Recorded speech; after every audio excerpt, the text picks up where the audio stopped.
no. You know, it's never a bad idea to plan ahead just in case the storm comes close to us. Wink News went to the Home Depot in Cape Coral, where a lot of people showed up to buy supplies ahead of the storm. Wood, shutters, other essentials for hurricane kits. They say it's a madhouse. All right, thank you, Chris. So what exactly do you need for your hurricane emergency kit? Well, some of these things can help you survive during and after the storm. Consider things like water, a big essential. Make sure you have at least 1 gallon per person per day for at least 3 days. Non-perishable food, that includes those canned goods, but make sure you have a manual can opener so you can open those cans. You're going to want to get a battery-powered radio, flashlights, extra batteries, and of course a first aid kit. In Collier County schools, they're already starting to prepare. They spent the weekend cleaning up anything on school campuses that could get thrown around by the wind, like branches and coconuts and construction materials. Right now, they are keeping a very close eye on Irma, and they want you to update your contact information on their portal. All right, thanks, Brooke. And when a tropical weather watch or warning pops up, you need to pay attention, listening for those evacuation orders when they come down. If you live in Lee County, all of these areas shaded in red, they're near the water. That's evacuation zone A. They're the most vulnerable areas to storm surge and flooding. When your zone is called to evacuate, you need to be ready to go, and make sure you know what zone you live in. On Hurricane Irma right now, she's a Category 3 storm and getting stronger. Wink News is the weather authority. We want to make sure you're prepared.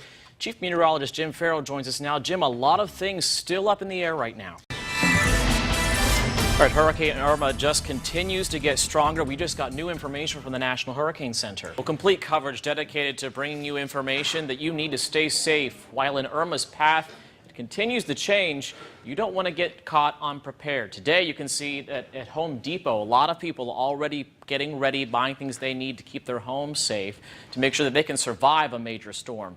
Governor Scott just tweeted out to make sure your disaster kits are ready. Wink News reporter Chris Grisby joins us live at Target in Cape Coral. Chris, how are the crowds looking right now? All right, thank you for that update, Chris. And Wink News did check into stores in Naples, too. Supplies are flying off of these shelves down there, too. And we just got word that Governor Scott has declared a state of emergency for the state of Florida. That information just coming in as people are lining up at Sam's Club to get gas. This is a store on Southwest Pine Island Road. They say they waited 15 minutes this morning, and they think the lines will just get longer. If you plan on heading to the Miami Dolphins game, listen up to this. The NFL is considering moving the game to another site. The Associated Press says the season opener against the Tampa Bay Bucks could be played elsewhere or be moved up to Thursday or Friday. That game was originally scheduled to play on Sunday at 1. And of course, if you're planning on going on a cruise, check the schedule. Miami-based Royal Caribbean just announced it's already changed itineraries for 2 of its ships.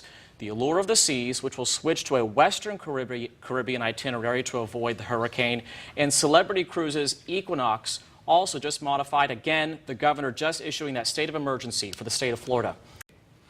And you know, it's been an active year for hurricane season so far. This map puts into perspective where the storms that I've already seen and been, where they've gone. Tropical Storm Emily, you probably remembered, it started here in the Gulf and went across southwest Florida. Franklin, it went across the Yucatan Peninsula and into Mexico.